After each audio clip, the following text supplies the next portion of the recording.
Hi everyone, this is Dr. Jaisy Varges. I am recording this video for nurses and nurse practitioners who are seeing patients for skin disorders and also preparing for exams for pathophysiology, anatomy physiology, clinical courses, doing clinical rotation, and also preparing for board exams.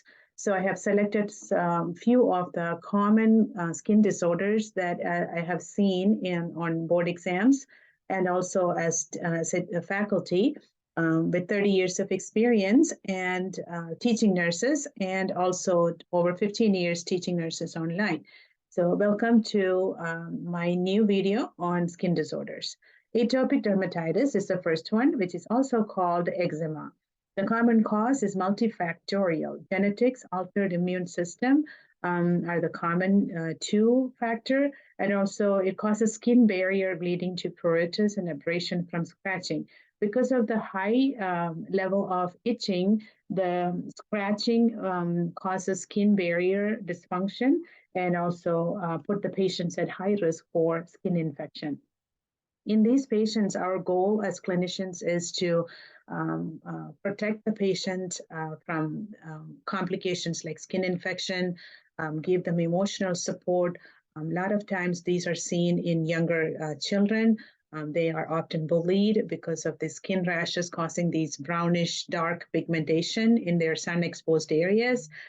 So emotionally, we had to support them. Maintenance care is the goal here. Sometimes you have to wait for age up to age 18 and older for the eczema to completely resolve. Check the allergies, the food allergies, allergic rhinitis is one of the precursor. Eczema can also causes patients with a high risk for asthma. So pathophysiology, for those who are in the patho courses, this will benefit you. Make sure you pay attention to each of these slides where I focus on the clinical component and also the pathophysiological part. There's a link to genetic mutation in flagrin and flagrin deficiency. T cell cytokines are activated, causing a type 2 hypersensitivity. That's the key word here. The inflammation is caused by overactivity, causing the type 1, type 2 response in acute reactions, and overactive type 1 occurs in chronic reactions. So there's acute flare-up and chronic rashes in these patients. Familial risk is important key factor. Patients with history of allergic rhinitis, history of asthma, they have high risk for developing eczema because there's a strong genetic component in atopic dermatitis. Keep in mind genetics, family history, food allergies, asthma, and allergic rhinitis put them at high risk. So when you give education to patients and family members, this will be very helpful for you to communicate and also educate yourself on, if any of your family members will have this. Another disorder that comes with the atopic dermatitis is irritant contact dermatitis. It's very common type. It's non-allergic skin reaction. When irritant damages outer layer of skin causes the pruritus. A lot of times chemical physical agents damages the skin surfaces. For example, nickel allergy, poison IVs, patients with gold allergies, they will have that immediate inflammation and response to the skin. So the skin surfaces are damaged faster than the skin can repair. Pathophysiology includes increased inflammation from release of pro-inflammatory cytokines from keratinocyte. The word keratinocytes, you will see this word in almost every single slide I'm going to present, so pay attention to that. The inflammation in response to chemical stimuli causes these pro-inflammatory cytokine releases. It causes skin barrier disruption. The key word here is toxic injury caused by epidermal cellular changes and cytokine release. You have to remember this. Irritant dermatitis versus allergic contact dermatitis. The key important factor is irritant is like a chemical burn. Allergic is T cell mediated, and it resolves when the irritant is removed. For example, poison ivy. This question is seen on board exams, ANP exams all the time. So pay attention to this slide specific.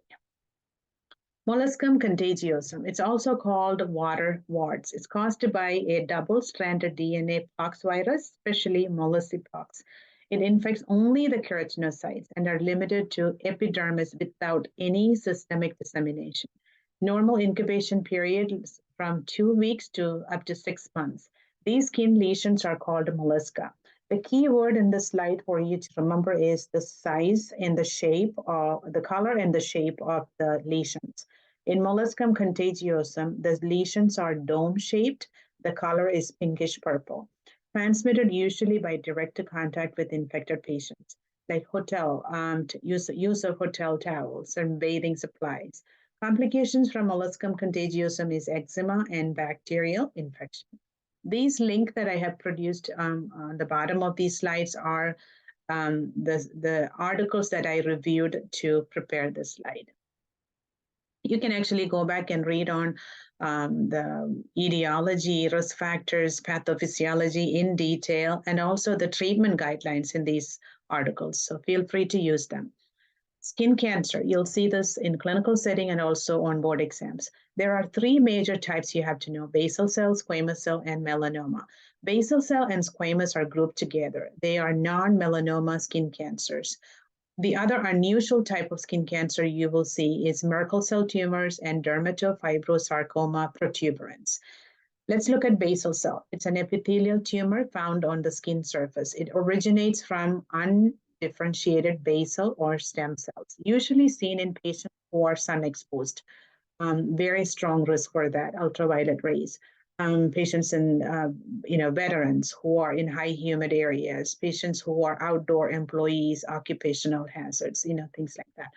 Pathophysiology, the three key points are mutation in the TP53 tumor suppressor gene, loss of keratinocyte function, repair functions, and apoptosis resistance of DNA damaged cells. Study these three important points.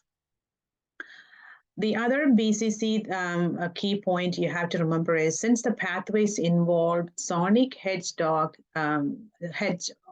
signaling pathways and oncogenic pathways such as PTCH genes, there is an involvement of gene alteration with the PTCH genes. For example, because of this alteration, a person can have melanoma and squamous cell carcinoma at the same time. For example, squamous cell carcinoma and melanoma patients will have the same lesions at the same time. Squamous cell carcinoma cannot turn into melanoma since each type of cancer arises from different types of cells in the skin. This is taken from eMedicine Health, the documentation on squamous cell and melanoma article. Please review that for the detailed description of what I just said in this slide. But the key factor is oncogenic pathways and the occurrence of the connection between melanoma and squamous cell carcinoma. Psoriasis. Risk factor is genetic and environmental. Onset is around age 40, which is a key point here. It also can occur in later onset, but onset is usually around age 40. Pathophysiology is overgrowth of keratinocytes. It begins with activation by T cells by an unknown antigen. It leads to cytokine secretion, inflammatory cells, and keratinocytes. The clinical feature, you have to know this, the characteristic lesion of psoriasis is from hyperproliferation of the keratinocyte. The psoriatic plaque, which is from epidermal hyperplasia, that overlays the inflammatory infiltrates, including dermal dendritic cells, neutrophils, macrophages, and T cells. The types of psoriasis that you'll see in the clinic, a lot of times these are diagnosed by dermatologists, but as you see the progress note with the previous medical history, these terms will come into your mind. So you can see psoriatic arthritis patients will have psoriasis plaques. They have nail disease. They have plaque psoriasis, gut-ate psoriasis, pustular psoriasis, erythrodermic psoriasis, and inverse psoriasis. These patients, you should educate them to avoid alcohol, red meat, dairy product, and citrus fruits, gluten, and certain condiments that can aggravate the eruptions. Some patients uses olive oil and coconut oil to help grease up their skin because the dryness makes more formation of the psoriatic plaque. Vitamin D in the ointment form or by mouth has effect on immune regulation. It also has effect on T lymphocyte type cells. So the clinical guidelines to treat psoriasis is listed there in the AAD.org website. Please go back and review those for the details. Seborrheic dermatitis, you'll see this on the clinical setting and on exams. It is a yeast infection of the skin called Malassezia organism. It's a cofactor linked to T cell depression, increased sebum. Sebum is the oil producing gland of the cell of the skin. So increased sebum cells and activation of alternative complement pathway. The key point in this slide is the lesions are seen in the eyebrows and eyelids. In infants, it can cause a cradle cap type of rash. That's the key word. Staphylococcus aureus is the common bacterial agent of the skin flora of the skins with seborrheic dermatitis. Another key point. Due to pruritus that is severe, it is important for clinicians to recognize the signs and symptoms as early as possible because these pruritus symptoms associated with the rashes are seen in patients with immunosuppression like HIV and Parkinson's disease. Stevens-Johnson syndrome. I'm sure you heard this in the clinical setting. It is reaction to drugs, usually medication allergies induced. It can also caused by autoimmune disorders.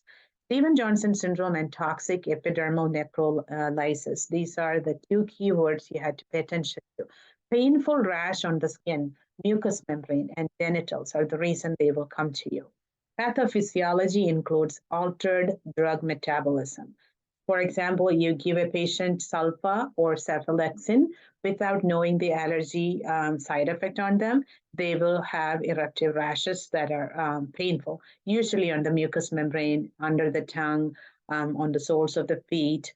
And I've seen it all over the body, sometimes blisters like form within 24 to 48 hours. It triggers a T cell mediated cytotoxic reaction to drug antigens in keratinocytes. The type of hypersensitivity reaction is type 4. It involves skin and mucous membrane. Keyword here. Psoriasis rosea. You will see this on board exams because of the type of the rash that you will see as a clinical manifestation. Herald patch, usually found on the trunk of the body, an acute self-limiting papillosquamous eruption. Usual duration is 6 to 8 weeks. So these patients are miserable. So they will come to you with acute care needs, and also for chronic psychological needs because it is very scary. The pathophysiology behind that is lack of natural killer cells, NK cells, and B cell activity in psoriasis lesion, T cell mediated immunity, increased amounts of CD4 T cells, and Langerhans cells are present in the dermis, viral antigen processing and presentation. So all of these factors conclude the pathophysiology behind psoriasis rosea. Go back and review on the eMedicine website that I posted here for the details of the treatment guidelines. There are three websites that I also posted here for you to review them. First-line treatment for psoriasis rosacea is Benadryl, of course, because of the itching. They will educate them. You should educate them not to overdo them because Benadryl causes sedation. So prescribe them at nighttime. If you are giving Benadryl cream, prescribe a very small dose of Benadryl at night. Calamine lotion also helps. Bathe in lukewarm water. Topical steroid creams will help, and also even sometimes I give a cyclovir that helps because of the viral component to the pathology. Fungal infection, onychomycosis, paronychia. You'll see these words in the clinical settings. Fungal infection of the nail unit is onychomycosis. Know the word dermatophytosis is another word because it's a group of dermatophytes causing fungal infection in your skin. In your head, it will be tinea capitis is in the body, tinea pedis is in the foot. Anything related to tinea unguium is on the toenails. So dermatophytes is the one that's causing it. It only lives on the keratin of dead corneocytes in the skin, nail, and hair. In the feet, they produce keratinases, which causes infection between the toes, spread to the hyperkeratotic sole, and then also to hyponychial space of the traumatized nail unit. So the distal nail hyponychium, when it's breached, these dermatophytes infects the nail bed, spreading the fungus, causing onycholysis and subungual hyperkeratosis. These are pathological processes that occurs when the dermatophyte is very active in the skin. You'll see nails become very yellowish, thick, and ugly looking. If it's active infection, the patients will have foul odor. These are seen in patients who has to wear socks and shoes for a long time, like nurses, workers in high humid climates, combat boots, steel boots, and also hyperhidrosis, excessive sweaty skin in the hands and nails. Paronychia begins as a hangnail. That's the keyword here. Study that, which in turn leads to infection, which is cellulitis, and you will see red, swollen fingernail or toenail, and it can actually progress to an abscess. Acute infections are often caused by staph. Chronic perinatal infection are caused by candida. Know this. Risk factors, occupation, dishwashers, bartenders, housekeepers, some medications and immunosuppressive agents or diseases like diabetes, HIV, and malignancy. Candida albicans is yeast infection. You'll see patients in the nursing homes or clinical settings with rashes under their breast, itchy, painful, burning pain. The risk factor is diabetes, and you also see similar scenario in diaper rashes. The pathophysiology is yeast cell adheres to the host cell surfaces by the expression of adhesins. The contact to the host cell triggers the yeast to hypha transition. That's the key word, and directly growing into thigmotropism. The expression of invasins mediates uptake of the fungus by the host cells through a process called endocytosis. The clinical practice guideline for fungal infection treatment is listed in those two websites on this slide. Skin rashes related to disease specific. I picked these two because I see these on exams.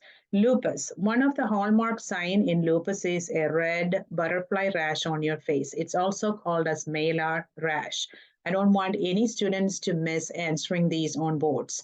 So it's autoimmune related. Lupus is an autoimmune disorder. It's also triggered by ultraviolet rays, meaning strong sun exposed in areas individuals are at high risk. Lyme disease, think tick. Anytime you have a tick bite patient, look for those reddened area rash beginning at the tick bite. Then the rash's size increases, developing a red ring around the outside. How do you treat? Follow the link below to treat the Lyme disease and treat the rashes as a skin rash. Expanding skin rash called bullseye rash or erythema migrans. You have to know these terms, okay? These are often seen on answer choices. Impetigo. There are two types, bullous and non-bullous, that you will see on exams. Non-bullous impetigo is also called impetigo contagiosa because it's caused by Staph aureus or strep pyogenes, those two bacteria. Characterized by honey-colored crust, usually on the face and extremities. Key point. Bullous impetigo caused by Staph aureus is characterized by large flaccid bullae, and pathophysiology. I put 5 different terms in there because it's classified under organisms. So study these 5 words: staphylococcal, streptococcal, bullous, non-bullous, and ecthyma. Streptococcal is invasive potential. They are isolated from skin 10 days before the oral infection, like a strep throat infection patients. Look for these type of rashes. Staphylococcus is toxin mediated. Impetigo, they will have activation of the T lymphocytes. Bullous is exfoliated toxins caused by Staph aureus. It produces a bulla or a blister in the superficial layer of the dermis. Later, it becomes flaccid and ruptured. Non-bullous is caused by Staph aureus and group A strep. Very important. Activates the superantigen and causes exfoliative skin changes. Eczema was seen on a board exam recently. One of the students took, and I'm bringing it because he mentioned that word because he was not aware. It's caused by strep pyogens, high risk for immunodeficiency patients. Lesions, ulcers are formed brown scab. The brown scab is because it goes through oxidation. Treatment guidelines are listed below. Herpes. I'm sure you have seen patients with herpes zoster, herpes shingles. HSV1 and HSV2 are the two that I wanted to pay attention to.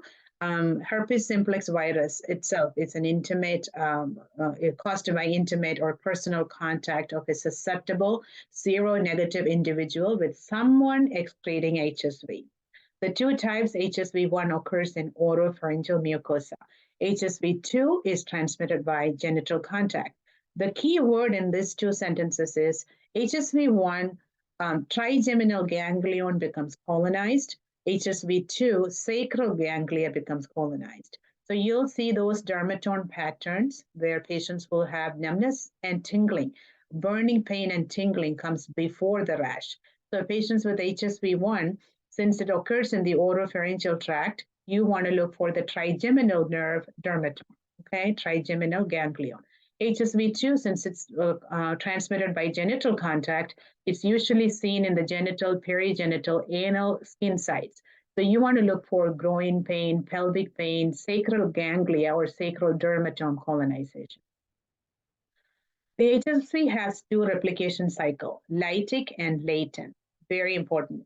During the lytic replication, HSV produces infectious particles of virus to infect others.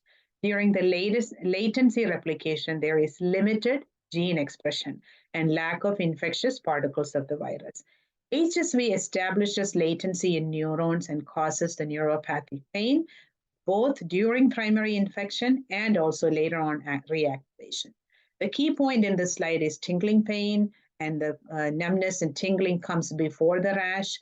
The herpes lesions appears at one or more vesicles or small blisters or on and around genitals, rectum, and mouth.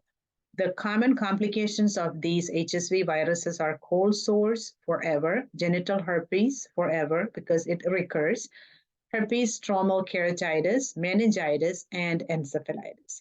The two articles listed below give you a detailed explanation on the types, the treatments, the risk factors, everything. Actinic keratosis. It is associated with squamous cell. Very important point. Features are scaly, rough patches on the skin that happens over the time when there are years of exposure to sun exposure. Common sites are face, lips, ears, scalp, forearms, neck, and back. Pathophysiology, proliferation of neoplastic keratinocytes. Since it has association with squamous cell, think cancer.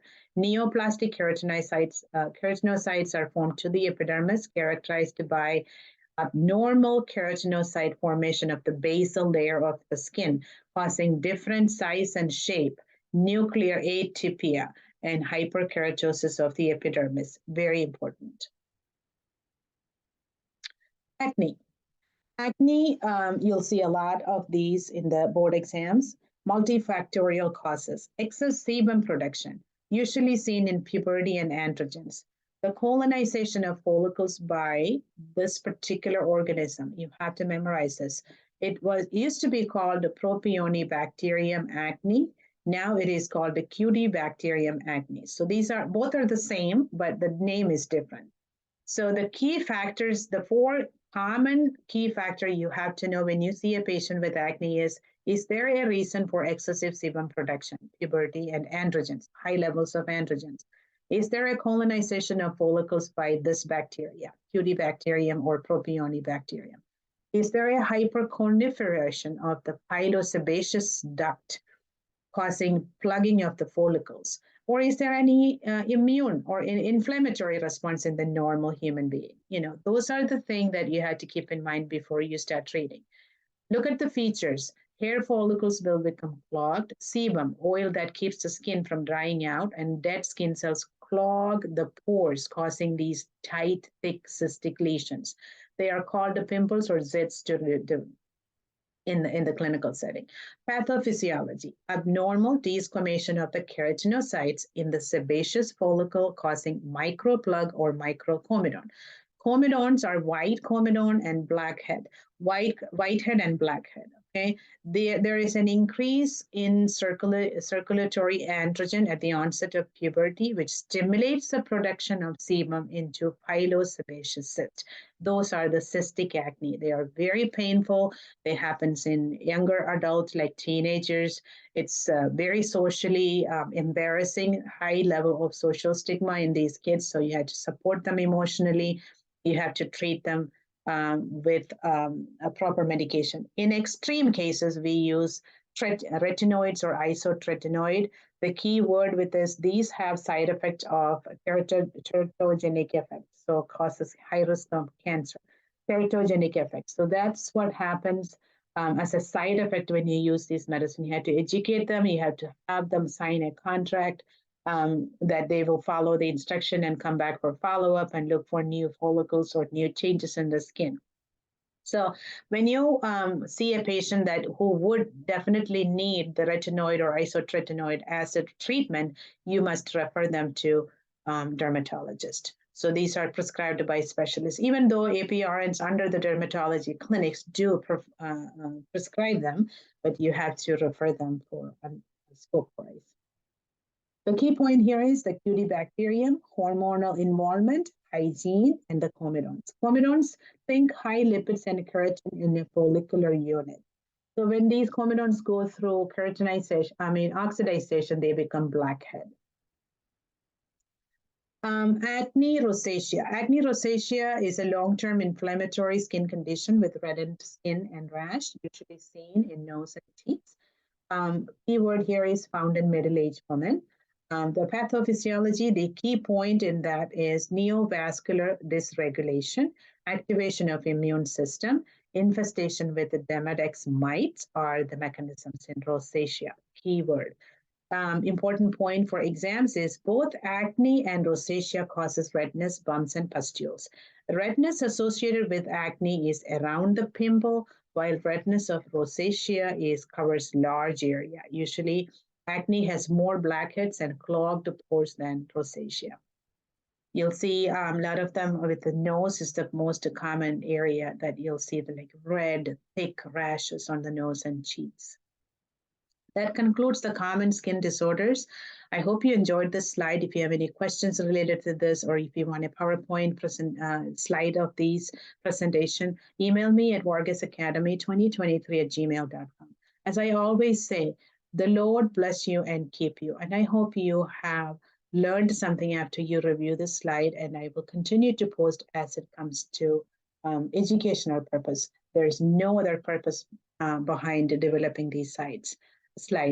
Because I'm in faculty for 30 years and of medical experience and over 15 years online teaching nurses, I do feel like there are so many areas my students could use my clinical expertise. So therefore, I'm developing these slides.